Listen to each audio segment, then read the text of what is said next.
The pattern started when I was 12. Mom would return from her boutique consulting firm meetings with glossy folders and expensive leather portfolios, spreading financial projections across our dining table. "This is adult business, Emma," she'd say whenever I asked questions. "Why don't you go practice your piano?" By 16, I taught myself everything about venture capital, private equity, and growth investments through library books and early internet forums. I never mentioned it at home. When I got accepted to Wharton's finance program with a full scholarship, Mom's response was lukewarm.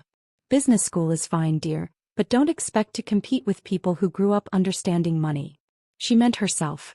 She meant my sister Claire, who was getting her MBA at a less competitive program but whom Mom praised constantly. I graduated top of my class at 22. By 25, I'd made my first million through careful tech startup investments.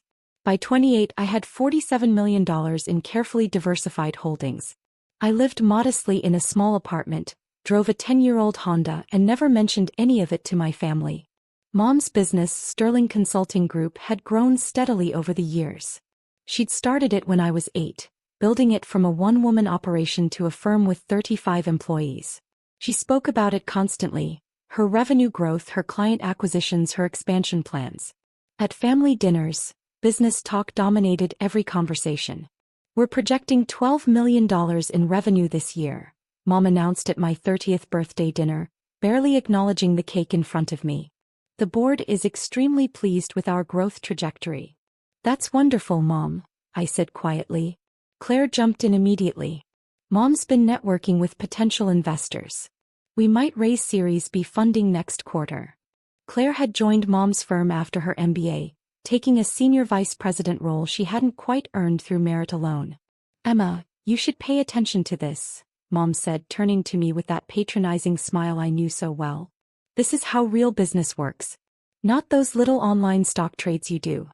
I managed a modest investment portfolio as a senior analyst at a respected firm, making $160,000 a year. To my family, this was adorable amateur hour compared to Mom's entrepreneurial empire. What they didn't know was that 3 years earlier, when Mom's company had faced a severe cash flow crisis, her bank had quietly approached several private investors. The firm needed $95 million to avoid collapse, to cover an aggressive expansion that had overextended their credit lines and operating capital. I'd been the anonymous investor who provided that $95 million through a complex network of LLCs and investment vehicles. The terms were generous: just 8% annual return, no board seat, complete anonymity. I'd structured it specifically to save Mom's business without her ever knowing her amateur investor daughter had rescued her life's work. For 3 years, I'd watched her company thrive on my capital, watched her take credit for the turnaround, watched her lecture me about business acumen I'd demonstrated by saving her. The Thanksgiving gathering at Mom's house was elaborate as always. 42 family members crowded into her professionally decorated home. The dining table could barely contain the catered feast. Mom held court at the head of the table, Claire at her right hand. "Emma, you're 32 now," Aunt Barbara said loudly. "When are you going to get serious about your career? Your mother built an empire. Claire is following in her footsteps." "I'm content with my work," I said, cutting my turkey carefully. "Content isn't ambitious," Mom interjected. "Emma has always been the cautious one. Safe choices, safe salary, safe little investments. There's nothing wrong with that, but it's not the path to real wealth." My cousin Marcus laughed. "Didn't you try to give Mom investment advice once?" That was hilarious. "I was 24, I said evenly. "It was just a suggestion about tech sector diversification." "And I'm glad I ignored it," Mom said, smiling indulgently. "Emma, you read articles and think you understand institutional investment. It's sweet, really, but there's a difference between playing with a few $1,000s and managing real capital." Claire leaned forward. "Mom, should we tell them about the acquisition talks?" Mom beamed. "Sterling Consulting has attracted attention from 2 major firms interested in acquisition. We're looking at valuations between $200 and $240 million. The table erupted in congratulations. I continued eating. "The key to our success," Mom continued, directing her words at me, "has been understanding leverage, understanding growth capital, understanding when to take calculated risks. These aren't things you learn from online trading apps, Emma." I'm sure you're right, Mom, I said. Stop pretending to understand investments. Mom laughed and several relatives joined in. It's honestly a bit embarrassing when you try to talk finance at these gatherings. We all love you, but maybe stick to topics you actually know. Claire added quickly, It's embarrassing, Emma. Last Christmas you tried to explain venture capital to Uncle Tom and he's a retired CFO. You should hear what he said afterward. I smiled politely and said nothing. My phone buzzed in my pocket. A text from my lawyer. Bank president needs to speak with you. Urgent regarding the Sterling investment withdrawal. I told him you're at family dinner, but he insists. I excused myself to the bathroom and called back from Mom's home office. Ms. Emma Chin, the bank president, Robert Morrison, said urgently. I apologize for interrupting your holiday, but we have a significant situation. We received your withdrawal notice for the $95 million Sterling consulting investment. I need to confirm this is your intention. It is, I said calmly. Execute the withdrawal according to the 90-day clause in the investment agreement. I want my capital returned in full with accrued interest. Ms. Chen, you understand this will create substantial difficulties for Sterling Consulting? This represents 73% of their operational capital. Without this funding, they'll face immediate liquidity crisis. Their expansion loans come due in 6 months, and without your backing, their credit lines will likely be called. I understand completely, Mr. Morrison. May I ask what precipitated this decision? Personal reasons. The investment terms allow for withdrawal with 90 days notice. I'm exercising that option. Ms. Chen, perhaps we could arrange a meeting with Mrs. Patricia Chen to discuss. No meetings. Process the withdrawal. Notify Sterling Consulting's board per the investment agreement protocols. That's all. I hung up and returned to dinner. Dessert was being served. Mom's traditional pumpkin pie with hand-whipped cream. The conversation had shifted to Claire's upcoming vacation to the Maldives. Emma, are you traveling anywhere for the holidays? Aunt Barbara asked. I'll probably stay local, I said. Maybe visit some museums. So practical, Mom said, and I couldn't tell if it was a compliment or an insult. Claire is taking her boyfriend to a private resort. 5-star accommodations. That's the lifestyle her position affords. My phone buzzed again. Then Mom's phone rang. She glanced at it, frowned, and silenced it. Business calls even on Thanksgiving. That's the price of success. It rang again immediately. And again.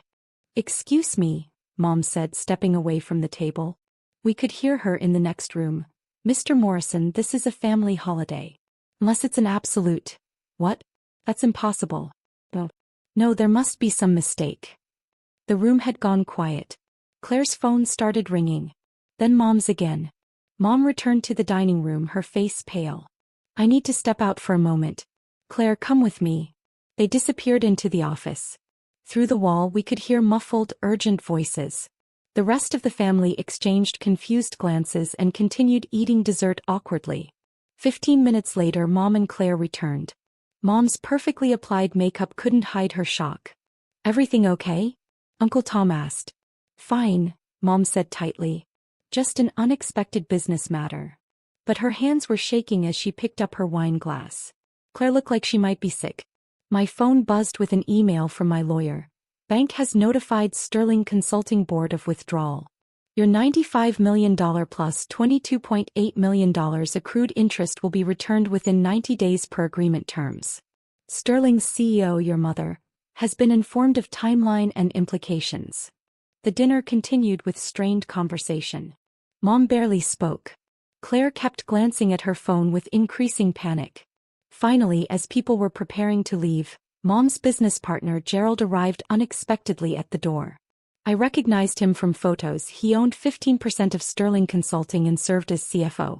Patricia, we need to talk immediately, he said, not bothering with pleasantries. The bank just sent over the investment withdrawal documentation. Did you know about this? Gerald, this is Thanksgiving dinner. Your anonymous investor is pulling $95 million. 90 days notice. That's 73% of our operational capital, Patricia. 73%. The expansion loans come due in 6 months. Without that investment backing, our credit lines will be called. We're looking at potential bankruptcy. The remaining family members were now openly staring. Mom's face had gone from pale to gray. There must be some mistake. Our investor has been perfectly satisfied. 8% annual return, completely hands-off. No mistake. Legal withdrawal per the investment agreement. The bank president confirmed it's ironclad. We have 90 days to find replacement capital or start liquidation proceedings. But why? Mom's voice cracked. We've performed exactly as projected. The returns have been consistent. What changed? The bank wouldn't say. The investor operates through multiple LLCs. Complete anonymity was part of the deal, remember? You insisted on it to avoid board complications. Claire spoke up, her voice shaking. Can't we find another investor? Gerald laughed bitterly. In 90 days? For $95 million? With our debt-to-equity ratio? Patricia, we're overextended. You pushed for the aggressive expansion against my advice. We have 17 new offices that aren't profitable yet, staff of 93 that we can't afford without that investment capital. Those acquisition talks. Dead the moment this gets out. Aunt Barbara tried to intervene. Surely this is a conversation for the office. The office is about to cease existing, Gerald snapped. He turned back to Mom. I'm calling an emergency board meeting for Monday morning. We need to discuss immediate damage control, potential layoffs, asset liquidation. This is catastrophic, Patricia. He left as abruptly as he'd arrived. The room was completely silent. Mom stood frozen at the head of her table, surrounded by the remains of Thanksgiving dinner, her perfect hosting evening destroyed. Claire was crying quietly. Uncle Tom cleared his throat. Patricia, I'm sure there's a solution. Everyone should go, Mom said flatly. No. Please. The family evacuated rapidly, gathering coats and bags, murmuring awkward goodbyes.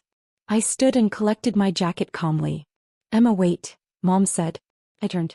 You work in finance. Is there anything, do you know anyone who might? She couldn't finish the sentence. I don't have access to that kind of capital, Mom, I said truthfully. I didn't. It was already invested in her company and I was taking it back. But maybe someone at your firm? Connections?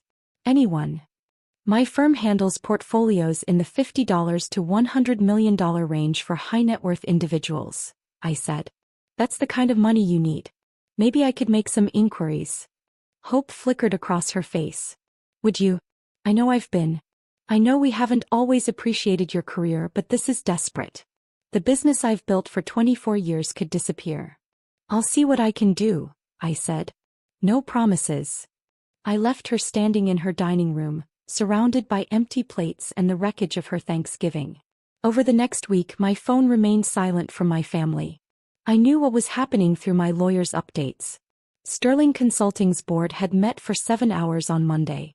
They'd approached 4 major investment firms, all of whom declined after reviewing the company's overextended position. 2 smaller firms offered capital at 22% interest rates, loan shark territory that would cripple the business. Gerald had submitted his resignation effective in 90 days. 3 senior employees had quietly begun job hunting. On December 2nd, 9 days after Thanksgiving, Mom finally called me. Emma, I need to ask you something and I need you to be completely honest. Okay. Your firm handles high-net-worth portfolios. Do you know who some of your clients are? Could any of them be my investor? I paused. Mom, client confidentiality is absolute in my industry. I couldn't tell you even if I knew. But you might know. You might have access to that information. Why are you asking? Because someone is destroying my life's work, Emma. Someone who has been my silent partner for 3 years suddenly decided to pull out without warning, without explanation. And I keep thinking about the timing. Right after Thanksgiving dinner, right after? She trailed off. Right after what, Mom? Silence. Then, it's probably nothing. I'm being paranoid. I'm drowning here, Emma. Every scenario ends with bankruptcy. 24 years of work. Gone. 93 employees losing their jobs. My reputation destroyed. And I don't even know why. Have you asked the bank for the investor's reasoning? They say it's personal reasons. So, personal reasons. What does that even mean? We delivered every penny of return we promised. The business is solid. We were days away from acquisition offers worth $240 million. Maybe the investor found a better opportunity, I suggested. At 8% annual return? Emma, that's below market rate for growth capital. This investor took below market returns for anonymity and hands-off involvement. That's not normal investor behavior. That's someone with a personal stake. My heart was beating faster, but my voice remained calm. What are you implying? I don't know. I just know that my anonymous investor has been quietly supporting my business for 3 years, asking for nothing, and then suddenly destroys it right after a family dinner where She stopped. Where you what? Nothing. I'm just stressed. I shouldn't have called. If you hear anything through your professional network, please let me know. I'm begging. She hung up. That night my lawyer called. Emma, the bank president contacted me. Your mother has been trying to investigate the investment structure through her own legal channels. She's getting close to the LLC network. She hasn't connected it to you yet, but she might eventually. Let her investigate, I said. The structure is legal and airtight. She's also apparently offering to double the return rate if the investor stays. 16% annually. Not interested. She's desperate, Emma. I know. On December 10th, Claire called me. We hadn't spoken since Thanksgiving. Emma, Mom is falling apart. She's barely sleeping. The business is imploding. Gerald resigned. We've lost 8 employees. The expansion offices are closing. We might have to file Chapter 11 by February. I'm sorry to hear that, I said. Are you? Because I keep thinking about Thanksgiving dinner. About what Mom said to you about investments. And then 9 hours later her investor pulls out. That's quite a coincidence. It is a coincidence, I said calmly. Is it? Because I've been doing some research. Anonymous investors who take below-market returns? That's unusual, Emma. That suggests a personal motivation, not a financial one. Are you accusing me of something, Claire? I'm saying it's weird. I'm saying the timing is suspicious. I'm saying you work in exactly this industry and you've been. She paused.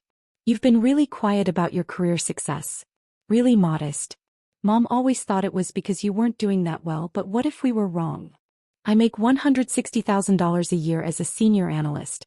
That's good money, but it's not $95 million investor money. Unless you've been saving. Unless you've been investing wisely for a decade. Unless you're much more successful than you let on. That's quite a theory, Claire. So it's not true? I'm not Mom's mysterious investor. This was technically accurate. I wasn't anymore. I'd withdrawn. But you could find out who is. No. Won't, you mean? Can't and won't. Client confidentiality is absolute. Even to save Mom's business? Even to save 93 people's jobs. I don't have the information you're looking for, Claire. I'm sorry. She hung up on me. On December 15th, my investment firm's managing director called me into her office. Margaret E. had been my mentor for 6 years. Emma, I received an unusual inquiry. A woman named Patricia Chin contacted our firm claiming her daughter works here and might have information about an anonymous investor. She wanted to know if we manage any portfolios in the $95 million range that might be invested in Sterling Consulting Group. What did you tell her? That we don't discuss client information under any circumstances. But Emma, I know about your family situation. I also know about your investment portfolio because it's extraordinary for someone your age. When you told me 8 years ago that you'd made your first million, I was impressed. When you showed me your 10-year strategy, I was astonished. Margaret, I don't need to know if you're Sterling Consulting's investor. That's your business. But I do need to know if this situation is going to become professionally complicated. It won't. The investment withdrawal is legal and properly structured. My family doesn't know about my portfolio. I'd prefer to keep it that way. She studied me for a long moment. You know, there's a particular kind of pain that comes from family not seeing you for who you are. Not recognizing your capabilities. Is there? I watched my father dismiss my business success for 30 years because he thought women should be teachers or nurses. When I finally bought the building his restaurant operated in and became his landlord, the look on his face was... She shook her head. I'm not going to tell you what to do. But I will say that sometimes the people who should see us most clearly are the most blind. Thank you, Margaret. On December 23rd, 2 days before Christmas, The bank president called me directly. Miss Chen, I'm violating several protocols by making this call, but I feel ethically obligated. Your mother has been in my office 3 times this week. She's trying everything to find out who you are. Excuse me, who the investor is. She's offering to personally guarantee future returns, to give board seats, to restructure the entire company. She's willing to do anything. My withdrawal stands, Mr. Morrison. She's going to lose everything. Sterling Consulting will file bankruptcy by February. 93 employees will lose their jobs. 24 years of work will disappear. I understand the consequences. May I ask why? And please understand I'm asking as someone who has watched this situation unfold with considerable concern. The financial terms were generous. Sterling Consulting performed well. What changed? Mr. Morrison, when I structured this investment 3 years ago, I did it to save a business that I believed in. I did it anonymously because I didn't want credit or recognition. I wanted to help. For 3 years, I've watched that business thrive on my capital while being told repeatedly that I don't understand investments, that I'm an embarrassment when I discuss finance, that I should stop pretending to know about business. He was quiet for a moment. Your mother doesn't know it's you. No. And you're not going to tell her. No. Miss Chen, if I may speak frankly, this seems punitive. It's educational, Mr. Morrison. For 3 years, I provided 73% of my mother's operational capital while being dismissed as a financial amateur. I've been the foundation of her success while being treated as her greatest disappointment. I don't want revenge. I want honesty. I want to see what happens when the real dynamics become clear. She'll lose everything. She'll lose the business built on capital she didn't respect. That seems appropriate. And the 93 employees? This was the part that had kept me up at night. I've established a severance fund through a separate LLC. When Sterling Consulting fails, there will be resources available for employee transitions. They won't be abandoned. But Mom needs to understand what she actually built versus what she thinks she built. I see. He paused. For what it's worth, Ms. Chen, your investment structure was brilliant. The LLC network, the anonymity protocols, the withdrawal clauses, some of the cleanest work I've seen. You're clearly far more sophisticated than your family realizes. Thank you. Though I suspect they're about to find out. He hung up. Christmas Eve, Mom called. Her voice was hollow, exhausted. Emma, I need you to come over tomorrow for Christmas. Please. I know we haven't been. I know I haven't been. She couldn't finish. I'll be there, I said. Christmas morning was somber. Just Mom, Claire, and me in the living room that had hosted 42 people a month earlier. No catered feast, no elaborate decorations. Mom looked like she'd aged 10 years. I'm filing bankruptcy on January 3rd, Mom said without preamble. Gerald's already gone. We're down to 42 employees. The expansion offices are closed. We have enough capital to operate through February if we're lucky. Claire was crying quietly. I sat in silence. 24 years, Mom said. I built Sterling Consulting from nothing. 1 client, 1 contract. I grew it into a multi-million-dollar firm. And now it's gone because some anonymous investor I never met decided to destroy me. You don't know their reasons, I said quietly. I know the timing. Right after Thanksgiving. Right after a family dinner where she stopped looking at me. Emma, I need to ask you something and I need you to tell me the truth. Okay. At dinner I said some things about your career. About your understanding of investments. I was dismissive. She closed her eyes. I was cruel. I've been thinking about it for a month. And I keep wondering if somehow, some way that got back to my investor. If maybe you mentioned it to someone at your firm and they told someone and it reached. Mom, I didn't tell anyone at my firm about Thanksgiving dinner. This was true. I told my lawyer, not my firm. But you think I deserved this? It wasn't a question. I met her eyes. I think you built a successful business with help you didn't acknowledge. I think you've spent years telling me I don't understand finance while making decisions that required exactly the kind of capital I work with daily. I think you've confused titles and revenue with actual financial acumen. What are you saying? I'm saying that when you needed $95 million 3 years ago, you found an investor willing to provide it at below-market returns with complete anonymity. That investor asked for nothing except consistent returns. No board seat, no public credit, no recognition. Just the satisfaction of knowing they'd helped build something valuable. Mom was staring at me now, her face pale. And for 3 years that investor watched you succeed. Watched you expand. Watched you take credit for a turnaround you couldn't have achieved alone. And maybe that was fine. Maybe that investor was happy just knowing they'd helped. Until they weren't anymore. Emma. You asked me at Thanksgiving if I understood investments, Mom. Let me tell you what I understand. I understand that capital is power. I understand that the person providing 73% of operational funding is actually the foundation of the business, not an anonymous bystander. I understand that respect should go to the people who make success possible, not just the people who take credit for it. Claire gasped. Oh my God. You're the investor. I corrected. I withdrew my investment per the legal terms of the agreement. 90 days notice. You have until March 2nd to return my $95 million plus $22.8 million in accrued interest. Mom looked like I'd physically struck her. That's impossible. You can't have that kind of money. You're a senior analyst making. I'm a senior analyst managing several portfolios in the $50 to $100 million range who also happens to have built her own portfolio over the last decade through careful investing. I graduated top of my Wharton class at 22, Mom. I made my first million at 25. I've been managing 8-figure investments since I was 27. I currently oversee approximately $180 million in personal and client assets. But you never told us. Would you have believed me? Every time I tried to discuss finance, you dismissed me. Every time I offered business advice, you laughed. You thought I was playing with online trading apps while I was actually building the capital base that saved your company. You did this to hurt me, Mom whispered. I did this to save you 3 years ago. I'm ending it now because I'm tired of being invisible while providing the foundation for your visibility. You spent Thanksgiving dinner telling me I was an embarrassment for discussing investments while literally sitting on capital I provided. The irony became unbearable. The 93 employees losing their jobs, that's on you now. No, Mom. That's on you. You overextended your business.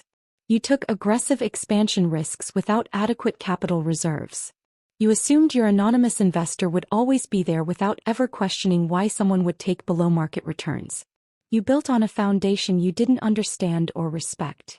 I don't have $117.8 million to pay you back. You know that.